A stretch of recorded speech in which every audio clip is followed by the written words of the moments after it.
Hey guys, how you doing? So welcome to the brand spanking new Fitness Business Authority podcast, episode 1. And today's guest is Yvonne Radley from Big Me Up Media. Yvonne, do you want to say hi and introduce yourself? Tell us what you're going to be talking about today. Yeah, hi Liam. Hi everyone. Thank you so much for having me on as your first guest. Woohoo! It's really exciting. It sounds like it's going to be a brilliant podcast. Can't wait to tune in. Love a good podcast. Like I say, I'm Yvonne Radley from Big Me Up Media. I've been around in the industry since 2010 when I had my own boot camp, believe it or not, many years ago with my ex-partner. Ran that for about 3 years and we became one of the biggest in the UK. We had, I think it was 9 sites in the end around Nottinghamshire. And I started going to fitness events. That's where I met you at one of Paul Mort's events. And we actually won Fitness Entrepreneur of the Year or New Entrepreneurs of the Year or something in 2012 at John Latoc's event. And at that time, people started saying to me, oh, how have you grown so big so quickly? And I was like, well, you know, I just get him on the radio and I send out a press release. And they said to me, what's a press release? And hey, presto, that's how Big Me Up Media was born. I could see a gap in the market where I was an ex-journalist and knew how to get people in the press and grow their profile, grow their business. And the guys in the fitness industry didn't really know. And so from there, it kind of snowballed. And I worked with a lot of people that, people would know in the industry and helped to get them famous, so to speak. Okay. Anybody that we might have heard of, anybody that the guys who are listening might know? Well, I worked a lot in the early days with Katie Bulmer-Cook, who we all know ended up on The Apprentice, and she went on to write her own book and, you know, is going great now. I mean, she was going great before, but this just really helped to elevate her. Shelley Palmer, I don't know if you guys know Shelley Palmer. She does all sorts of things, actually, but she is recently developing a TV career. So she's getting into television presenting. Dal Dallywell did the same. So quite a few people, a lot of your audience might know as well about my press club. I know Django was a member for a long time in the press club, where you got a press release every month and you sent it off to the press, and it helped to grow your profile locally, and then that can lead on to national recognition as well in the magazines. Okay, so I mean, obviously your background is getting fitness businesses in the media, newspapers, TV, radio, but yeah. Today you really want to have a chat about Instagram. Oh, you see, when I'd done a couple of years at traditional media, this was at the same time, this was back in 2010, and we've all seen that social media explosion. So the company grew organically and I grew with the company. So I was teaching people, you know, how to leverage social media. So if they got in the press, I was getting them then to show that on Facebook. And then we had Twitter, of course, and now Instagram, which is my absolute favorite. So as well as teaching traditional media, and to be honest, a lot of the guys know now how to do that. I've moved more into social media. And every year I go over to San Diego to the Social Media Marketing World Conference to find out what the latest news is on social, so I can pass it back to people in the industry. And I am always banging on about Instagram right now because it is the fastest growing platform. Facebook has got, you know, a lot of headaches at the minute. And so a lot of people are diving over from Facebook. Instagram, I describe, is like Facebook was back in 2010 when I started. So you can put stuff out and get seen. You can grow a tribe quite quickly. And I've got 5 tips to help your guys today that are going to help them not only do that, find their tribe and engage with potential clients and leads, but also how to sell directly from Instagram. So I use it in my last launch that I did last year. I used it to great effect. When I did the Dream Life Academy, which is one of my products. See, I don't really personally use Instagram, and this might be an age thing, because I see Instagram as somewhere where younger people are, and we always talk to our clients, and we always say, right, guys, you need to be where your audience are. Yes. If your audience are on Facebook, then you need to be doing your marketing on Facebook. Mm-hmm. If you're going after businesses or you're maybe trying to train commercial stuff, then you probably want to be on LinkedIn. So why is Instagram? Why do you feel Instagram is where these guys should be at the minute? So going to that very point, go where your audience are. A lot of the fitness professionals that I work with, their audience is primarily women aged 25 to 45. You're going to find them on Instagram, guys. You're also going to find them on Pinterest. Pinterest is making a bit of a comeback, but Instagram is definitely where it's at. Where it's where your audience are, and it's where they like to hang out, because it's very nice. If you go on Facebook, people have kind of fallen out of love with Facebook. It's a bit of an aggressive place, and you can't actually say something without people and trolls especially like jumping on your post. And I kind of called it the births, marriages and deaths area now. It's where people put pictures up of their babies, deaths, and it's all a bit... It's a bit like the old, weekly newspaper used to be. It's a little bit boring, or there's aggravation going on. So a lot of the women, particularly, are over on Instagram, where we can have a nice time. Nobody's mean. It's lovely. But also for your guys, one of the remits that I ask people to think about when they're thinking about the social media platforms that they're on is, yes, definitely go where your audience is. But the secondary thing you should consider is what is going to showcase your product or service best. And Instagram is a visual platform. And a lot of you guys are selling body change. A lot of you look amazing. So you really should be promoting that, because it's a brilliant platform to showcase what you can do. And if you go on, you'll see there's a lot of fitness influencers on there who are creating amazing online businesses and getting followers. And so to promote yourself and to promote your clients, you definitely want to be on Instagram. Okay, so I don't know if I've got this wrong, but I see Instagram and fitness as six-pack fitness models taking shirt-up selfies. There is a lot of that, and it sells, which is why they do it. So if you do have a six-pack, you definitely want to be on there and doing it. I think it does come under criticism. A lot of the girls with the booty shots come under a lot of criticism. It's labeled as soft porn. But again, it's selling. It's selling. It depends where your morals lie, I suppose. Do you want the cash? Do you want that kind of reputation? You can earn money, a lot of money doing that. But it's not just that. I think one thing that does help to move away from that is the stories feature, and that's the videos at the top. You see the little circles at the top, and with the stories feature, yes, you could put a picture of a six-pack, but then you could show us with your real life. So getting up at 5 a.m. in the morning and going in the gym, telling people that you've been in there 2 hours, or showing us when you're about to do a competition and you're stripping out, and tell us about the emotion that goes along with that. That is hard work, and it's not something that you can maintain forever. So you can educate people and tell them what's going on behind the scenes and keep it very real. So although you've got what I call the slabs, the pictures on the feed, where yes, you can portray this amazing image, you can show in stories the work that goes on behind the scenes to get that image. And also, we all go through those stages, don't we, of ups and downs where you're not so ripped. And you can put those pictures on as well. It depends on your brand and what message it is that you're trying to give. Can you actually link from Instagram to your website, or to a sales page, or to a page where you can ask for an email address? Yeah, good question. And it's my first tip. So the only place that you can link technically at the minute is the link in your bio. It's the only clickable link. So you can click through, and that could lead them through. What people have done in the past is take them through to a sales page, or take them through to a website. And you might talk about that on your slab. So you do like a little mini write-up. Hey guys, I'm just launching my new 6-week program. Click the link in the bio to sign up. But then a month later, you might be pushing something else. So it's like, hey guys, I'm doing a 14-day detox. Click the link in the bio. And you would have to keep going and changing that link in the bio. The trouble with that is when people land on your Instagram account, they go down the feed and they will look at, like a magazine almost, flicking through your brochure.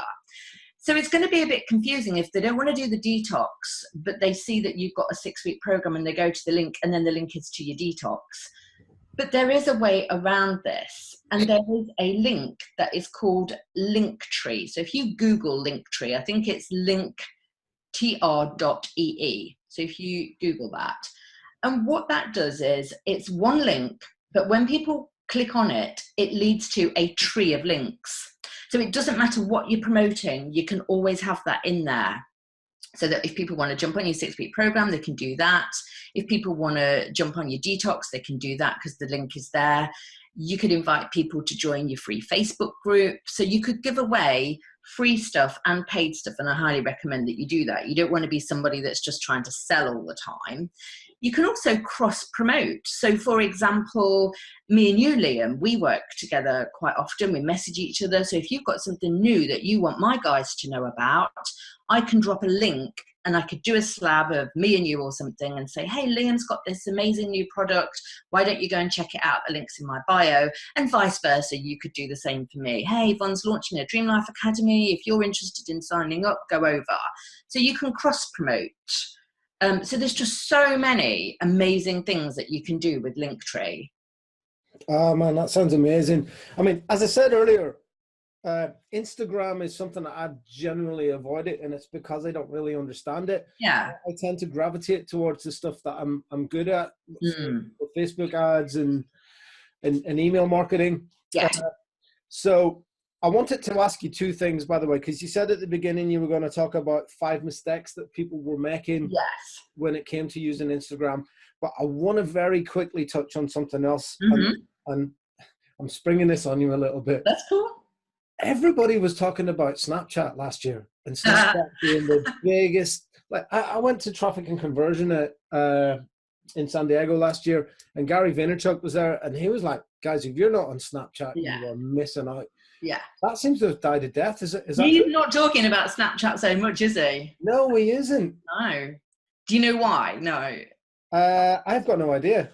Okay, what happened was Instagram stories basically, Instagram is owned by Facebook. Yeah. And Instagram stories basically stole the Snapchat model. So Instagram stories is exactly like Snap. I never jumped on Snap because it was not my audience. It was very much millennials, very male dominated area. And that's not my audience.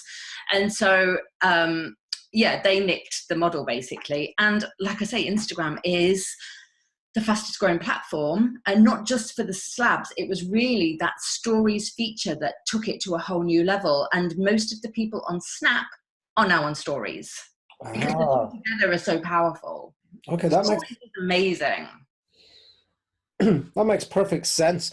Okay, so right. Let's have a wee bit of a chat about you said that there were 5 mistakes that people were making on Instagram. Do you wanna fill us in on that? So the first one is that they have nothing on their Instagram to get sales. And so that is the number one mistake. They're not leading people through to get any sales. So that I've just talked to, the Linktree link, that is going to help to get people, onto your opt-in forms to get them on your email list, and then you sell to them inside your list. Or if you've got a workshop or a retreat, you can sell directly and drop the sales page in there. You can get people into your free groups. So Linktree is really a brilliant tool that you can drop right in your bio and get people over to where you want them to be. So that's number one. Number two is actually that they don't understand the platform.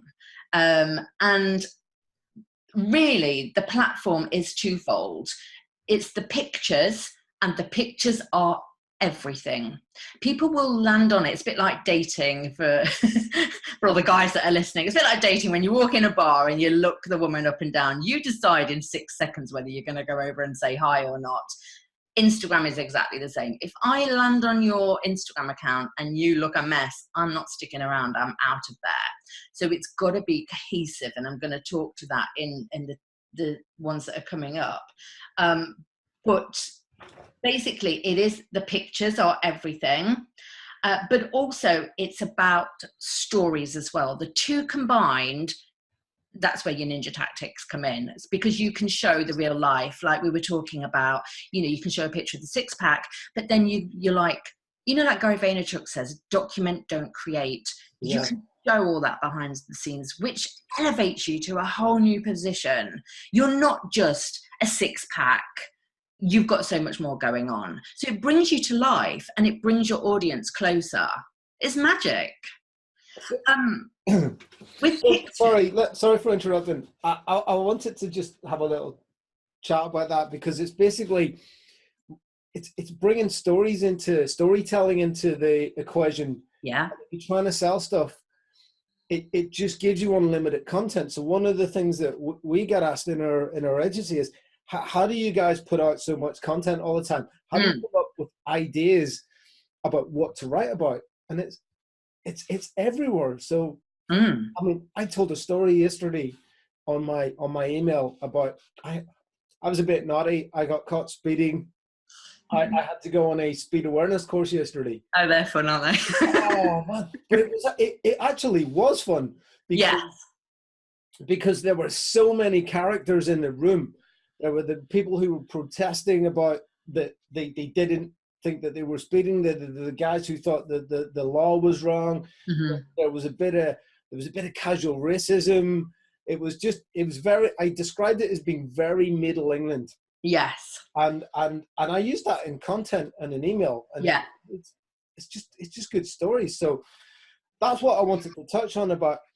Stop trying to sell so much and sell your services and sell what you do, and just try and be a little bit more human and tell stories and entertain people, I guess is really the key. So, sorry for interrupting you. That's okay. And I've got something that kind of goes into that in a little bit more detail. But with pictures, when I'm saying pictures are everything, you want to use pictures of yourself. You've got to put yourself in your own Instagram. So for every 9 squares, at least one of the picture wants to be of you, and you want to talk about something happening in your life.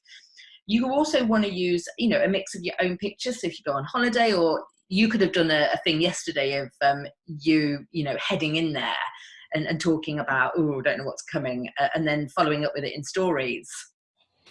One other thing that I wanted to touch on as well, just in terms of talking about pictures of yourself, do you recommend having a personal Instagram or a business Instagram? Because we've got both, because I've got my own personal Instagram, which is linked to my Facebook account, and then we have an Instagram account for Internet Fit Pro as well. So which one of those do you sort of recommend doing? For the one-man band where you are the brand, I don't see any difference between personal and business. There is no such thing in my world as a personal account. You have not got a personal life, because if you've got a business and you are the brand, everyone's looking at you. So you've got to be careful what you put out there. So me personally, I don't have what I would call a personal account on anything. If I wasn't in business doing what I do, I wouldn't even have a Facebook account, because I'm quite a personal person. Yeah. And a lot of people are always shocked, because they're like, well, you're always on it. It's like, yeah, I'm always on it, but it's a tool that I use for my business. It is the real me, but I'm only sharing what I want to share on it. What do you mean you have to be careful what you're putting out there? Because you can't give a business message in one breath and then do something else. So it goes to language and behavior. So a lot of people, for example, in the internet marketing world, talk a very good talk. They say they're doing this, they've got that. But then in reality, if they're saying to me, I've got a seven-figure business and I drive a Porsche or whatever, and then they're getting the train to wherever and staying at the mum's house, I'm like, well, that don't quite add up, does it? Yeah. People see that. They're not stupid. And there's a lot of that goes on, a lot that has been exposed in the last decade. I mean, there's been stories of people ending up in court, and that we all thought they had this mansion and they were just leasing it like almost on an Airbnb, and leasing the posh car that went with it, and never going on holiday. If somebody tells you that they're going on holiday 5 times a year, but you never see that picture on Facebook, you've got to say, well, are they really? So I use Facebook as, like, I use my I don't really use my personal wall loads for business. I post pictures of me on holiday, me with my son, my family, and that's what I use Facebook for. And that's exactly right.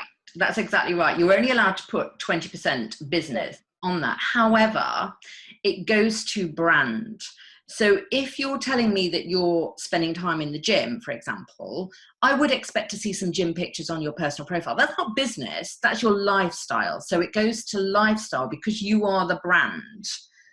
But that's not to say that you don't go out on a Monday night and have a few beers. You're a human being. And again, when I've asked clients to show the glass of wine that they have on a Friday night, that has been the most popular comment that they've ever done. They're like, oh my God, we thought you were perfect and you never drank wine. And they're like, no, I love a glass of wine on a Friday night. So it's like bolstering up the image. Does that make sense? It makes perfect sense. And I am absolutely loving this, because something I'm not comfortable with on Facebook is basically, you know, the way you see a lot of the gurus, they'll open up and they'll talk about all their problems and their issues. And yeah, I know why they're doing it. They're doing it because they want people to really connect with them. Yes. I'm quite a private person, and I don't really want to share everything about my life on social media. I think some things on social media should be kept. This is my personal opinion, by the way. I'm with you 100%, 1,000%. It's called oversharing, and a lot of people have, I think, fallen into a trap of oversharing, because you do get the sympathy vote, you do get the comments. Does it bring your audience closer? Oh, when I've watched, I've seen it repel people. I've heard people talk in the industry about people that have done that. And I personally don't think it's a good vibe. Occasionally, you know, if you suddenly find yourself in the middle of a shitstorm and your own, so I'm allowed to swear. I don't swear very often, but. Well, it's okay. That's okay. It's fine. Yeah, do a quick edit there. We might have to beep it out. I'm not sure. We've got Paul Mark coming on in a couple of weeks. So you'll definitely need a beeper. I'm sure it's going to be way worse.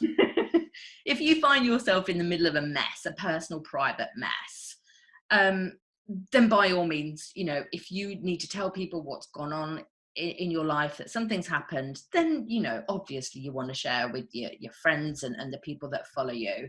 But it's when you do it regularly, and the thing that I don't approve of is when people do it, especially if they use other family members to sell.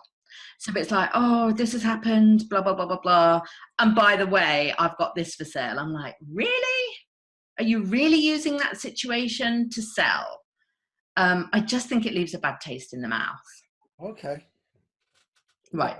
That makes sense. So anyway, let's move on. So where were we up to in our list of 5? So we were just talking there about pictures, and you should definitely use pictures of yourself mixed with, though, professional stock photos. So I use an app called Pexels, Pexels. There's lots of apps out there, but I particularly like Pexels because you want your, you know, when people land on the feed, you might not be the best photographer, so you do need some images in there. However, you can make them look like your own images by using another app called Afterlight. And on that, you can use certain themes. So you can put like a vintage theme on your pictures, a really bold theme. There's so many. And I would say stick to 1 or 2 at the most themes, and always feed your pictures, your professional pictures that you download for free. Feed them through Afterlight and give them your own theme. So again, it looks cohesive when I land on your site. We've got that cohesive brand going on. Also, colours. You go on people's sites and there's 1,000,001 different colours, and it's like, I have no sense of who you are and what your brand is. So I always say, try and stick to your colour palette that's already on your website, your branded colours. So mine are very pastel shades, so you'll only find pastel shades on my Instagram account on the whole. Some people might have very primary colours, so therefore you want to go for your primary colours. But that's all to do with branding and your pictures and your themes. Can I just jump in there for a wee second? So we use Canva for a lot of our social media. Yeah. Which I think is for the pictures, which I think is a great tool. But something that I've just started playing with recently, which I think has got a lot of potential, is a Adobe Spark post. Yeah. And the reason why that's really good is because it links up to your Adobe photo account. And nice. You can take your pictures from there. Yeah, perfect. I think it's great. I don't use it personally, but I've heard about it, and Yeah. yeah, I think that is a great resource to have as well. There's lots of them out there. There's one called, is it Unsplash or Upsplash? That's very good as well. But there's so many. If you just go into the App Store and have a look for free images, there'll be a plethora that comes up. Okay, so we've looked at selling, we've looked at pictures of everything, and there I've just touched on branding as well, that colours need to be on brands and that you are the brand, so we need pictures of you in there as well. So that's 1, 2, and 3. You're going to love number 4, and this is a bit of a key to opening the door to sales, opening the door to your brand, and it goes to what we've been discussing when we've gone off track. And that is that I recommend that whatever you're selling, but it works particularly well on Instagram, you want to develop 5 themes around you and your business. And you only ever talk about these 5 themes. You never go off track. And it's the same on Facebook. With 2 billion people on Facebook nowadays, it's very difficult to get heard. However, if you stay in your lane, as Gary Vaynerchuk says, then suddenly you do notice that you do start getting heard. So I'll give you an example with myself so you get what I'm talking about. So the Big Me Up Media theme, when we looked at our branding, it kind of goes around the branding as well. So we obviously talk about business and media. That is one of our main themes because that's what we do. But we also, even though we're a professional service, we are a fun service. We like to have a lot of fun. So fun is a theme. They're 2 of our big themes. So whatever we do, we try and inject those 2 things into it. Then travel is a massive theme of mine. Everybody knows that I like to live my ideal day. And for me, that's not having a Porsche in the garden and a 7-fit in the garage. Maybe it'll end up in the garden if I've been speeding. It's not about having a Porsche on the driveway. It's not about having a 7-figure income for me. It's being able to hang out with my friends, go traveling when I want to, and working part-time basically, but earning a full-time wage. That's my dream life. So travel is a massive theme for me. Health and wellness. I'm not a fitness professional, but I love the whole world. I love to eat healthy. I love to try different things. So that's a theme of mine. And being single, I'm a single person. And so that is a theme of mine. Off the back of that, and I'm going to ask you for your 5 in a minute. Off the back of that, you can have sub-themes. So with the business and media, obviously I give tips. With being single, I often picture Instagram with me and my friends. If I go and see Hanny in Spain, I'm with her. If I go and see Rachel in Nottingham, I'm with her, and we show that on Instagram. Also my cat, because I'm single, it's stereotypical to have a cat. And Marley has his own hashtag, and he gets more comments than I do. The health and wellness, everyone's seen me do yoga over the last couple of years. I've recently gone into dance a little bit more, so they see that. Travel, everyone knows I love Paris. Everyone knows I love Spain. And fun, Alexa, I play around with Alexa at the minute. And I'm a bit of a Bieber believer. And when Despacito was out, I would do videos of me dancing to it. I would show him on the radio when it came on because it was everywhere. And it got to the point where people would message me going, oh my God, I'm in B&Q and guess who's on the radio? Because every time Bieber came on the radio, particularly that song, they thought about me. Nice. What you never hear me talk about is the football team that I support, the political party that I would vote for. I never talk about religion. All 3 things are quite big things in my life, but you would have no inkling. You would just assume that I'm the same as you. Because we're the same, because I only talk about my themes, and you know that about me. You know that I love to travel. You know that I'm single because I repeat it over and over again. So you like football, but you don't talk about it. I do like football. To be honest, because I've got 2 sons and they're grown up now, but from the age of 3 to the age, well, even now, there's one in particular that supported one team. And so throughout all the teenage years, I was there. I was watching those matches and I absolutely loved it. In the latter years, since they've left home, I haven't kept up with it as much. Okay, I'm not going to ask you because I know you don't want to reveal it, but I'm going to message you and ask you later. I'm wondering whether we might have the same team. We might have the same team. You'll probably know mine because it's something I do talk about. Oh, See, I'm toying between two, but I've got a feeling we've got the same. Anyway, yeah, message. Yeah, go on. So let's move on. Because I don't want to alienate half my audience who don't support them. And that's the reason behind it with politics, with religion. God, I wanted to jump into that Brexit debate, but as soon as you do, you lose half your audience. Yeah. So could you, when I was talking about those, were there like 5 themes that came up for you? Well, do you know what? Mine aren't a million miles away from yours. Awesome. Travel is something that's hugely important to me. Travel and sport and music. Perfect. And going to gigs, and something that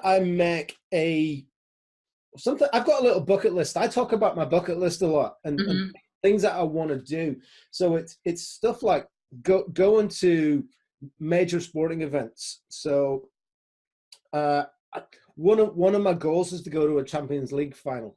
Nice. I'd like to go to a World Cup. I was hoping that Ireland were going to qualify and I could go to Russia.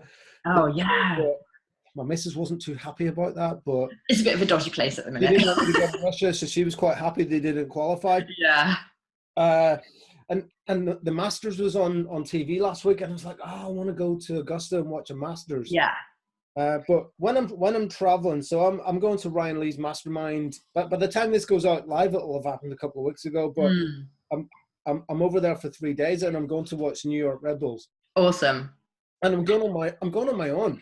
Yeah. And I'll absolutely have a great time. And everybody's like, are you going on your own? Are you going to be okay on your own? And I'm like, I am going to have the best time ever. Yeah. You'll end up talking to people, because I do. I travel alone, and I love traveling alone. And you always end up meeting random strangers and having the best time. Yeah, of course you do. Yeah. So travel is hugely important to me. My life revolves around my family. So everything that I do, my family are number one. So family's a great one to have. Yeah, like you said something earlier that really resonated with me about 7-figure businesses. I wouldn't swap what I currently have if it meant that I got to spend less time with my son. Exactly. And I've got like a business coach, and I was chatting to her yesterday, and we were talking about goal setting in business. And something that I struggle with sometimes is setting lofty goals and really sticking to them. And it was like she hit me over the head with the hammer. She was like, but would you swap those goals for some of the stuff that you currently have? Would you sacrifice? So I work 4 days a week and do 2 half days where I can go and pick my son up from school at 12 o'clock, and then we go and spend the day together, go swimming or whatever. It's like, well, I don't think I would, because I'll never ever get that time back. Exactly. I think the older you get as well, the more important time becomes. Yeah. So in your 20s, you're very ambitious. You want to build an empire. You want the money. You want the trappings of wealth. And that's fine, because you've no responsibilities. You can go all in. And even in your 30s, you have different priorities to when you're in your 50s. The older you get, the more important it is.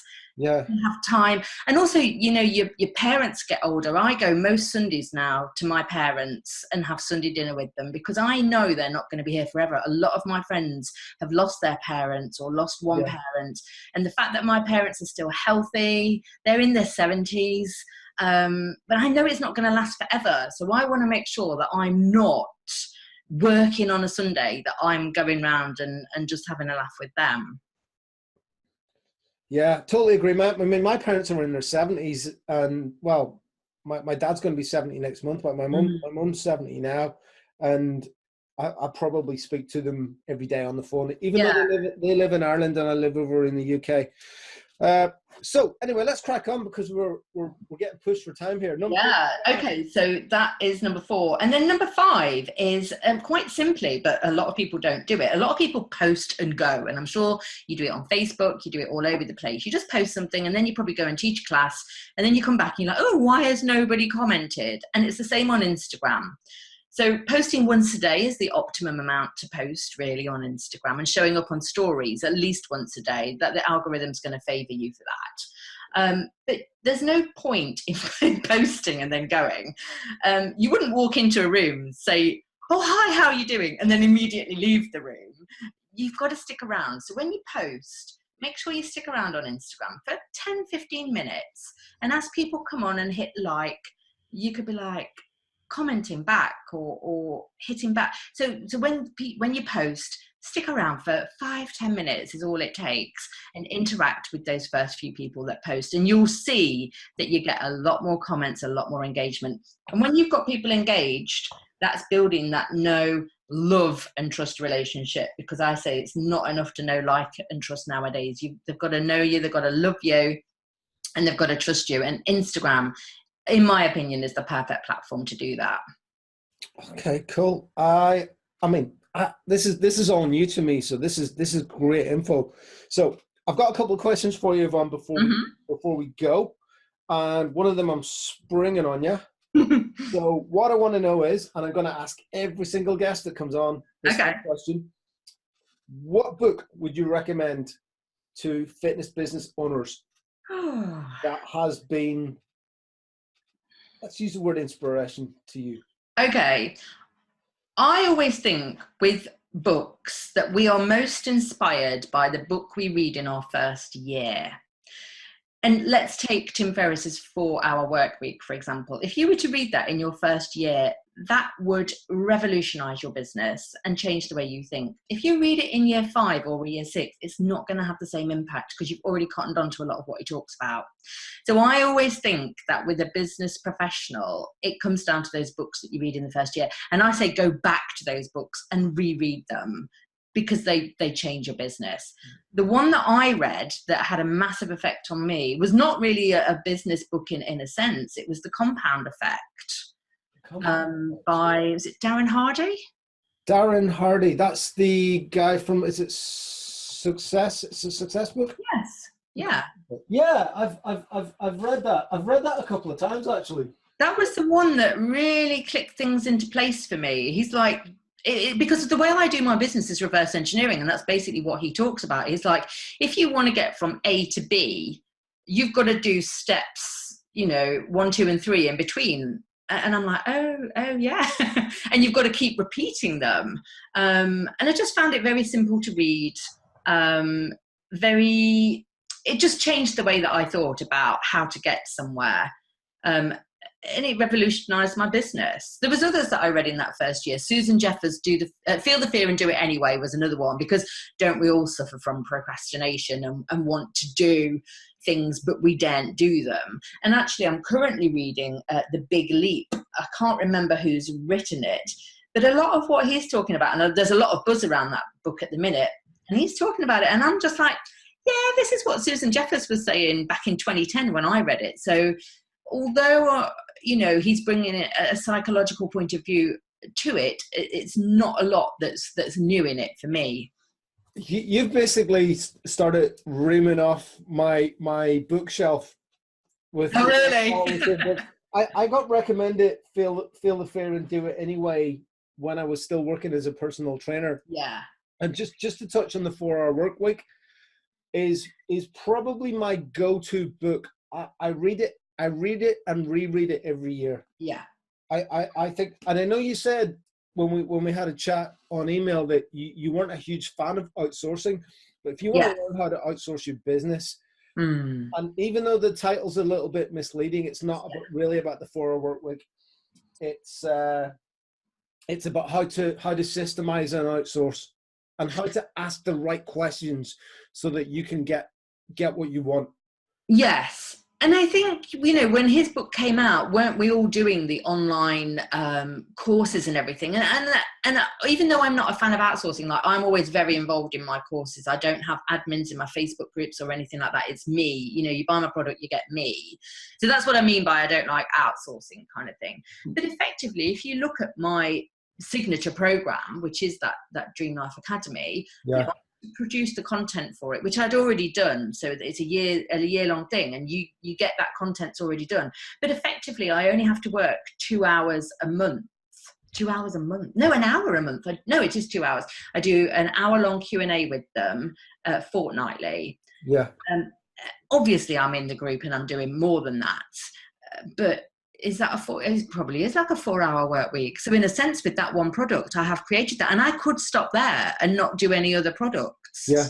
So it is doable, and what he's teaching. And I know a lot of my friends, do that.